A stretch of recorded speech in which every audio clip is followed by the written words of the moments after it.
Self-love has been a buzzword for a few years now, and with good reason. Learning to love yourself will absolutely change your life for the better. But what even is self-love? And then how do we learn to do it? How do we get to a place where we love ourselves for who we are, imperfections and all? Learning to love oneself is often described as a journey, a lifelong pursuit. But don't worry, that doesn't mean that you will spend forever trying to love yourself. It only means that you will learn to love yourself more and more over time as you continue to put in the work. So let's learn to love ourselves. This is a wide topic, but there are some common areas many people need to work on along the way. Feeling overwhelmed sucks, so let's just briefly go over a few ways and then we can expand on each one in subsequent videos. Self-compassion. Many people struggle with being kind to themselves when things go wrong. Developing self-compassion involves treating yourself with the same care and understanding you'd offer to a friend, especially during difficult times. When I'm struggling with this, I often imagine I'm speaking to someone I love and respect. Would I speak that way to them? If not, why am I speaking that way to myself? Setting boundaries. People pleasing and a lack of boundaries can make it really hard to love yourself. Learning to say no and setting healthy boundaries is essential for protecting your energy and prioritizing your own well-being. There are some people who will take and take and take and take until they suck you dry. There can be feelings of guilt when you're learning to say no, but that's normal and it's natural, and it does not mean that setting boundaries is a bad thing. We will expand on this later, but just remember that people who love you want what is best for you. Challenging negative self-talk. Many people have an inner critic that constantly feeds them negative messages. Replacing this negative self-talk with positive affirmations or more balanced, rational thinking is a key step towards self-love.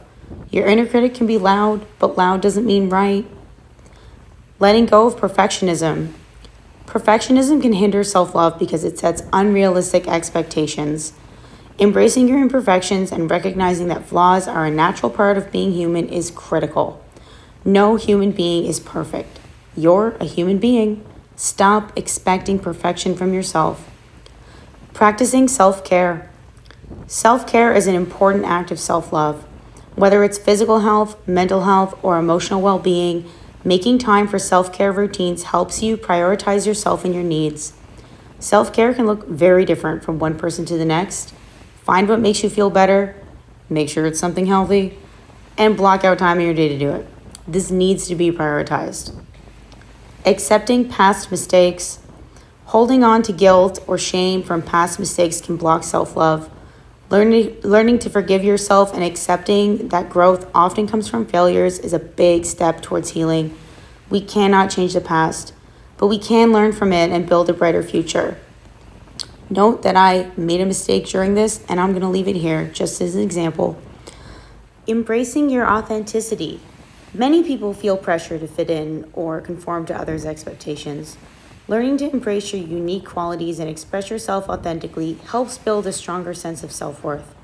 Think about the people you like and enjoy spending time with or being around. They're all different, right? And we love them for those differences, not in spite of them. Cultivating gratitude for yourself. Instead of focusing solely on what's lacking, it's important to appreciate your strengths and achievements.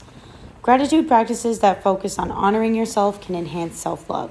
This is a huge one, so we're definitely going to expand on this in the future. Releasing comparison. Comparing yourself to others, whether in appearance, achievements, or life milestones, is common but super damaging. Learning to focus on your own path and progress helps cultivate self-love. We are not all the exact same, so of course life unfolds in different ways with different timing for individuals. Building positive relationships. Sometimes self-love can be influenced by the people you surround yourself with. Letting go of toxic relationships and nurturing supportive, loving connections reinforces the way you value yourself. It's really hard to feel good about yourself when the people around you are consistently bringing you down.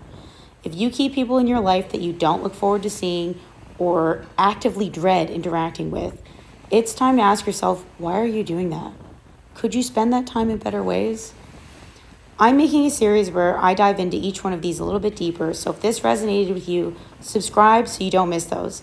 Working on these areas takes time and patience. It's not going to be an overnight transformation, but they absolutely make a significant difference in fostering a deeper sense of self love and acceptance. And that, my friend, will change your life for the better in every way possible.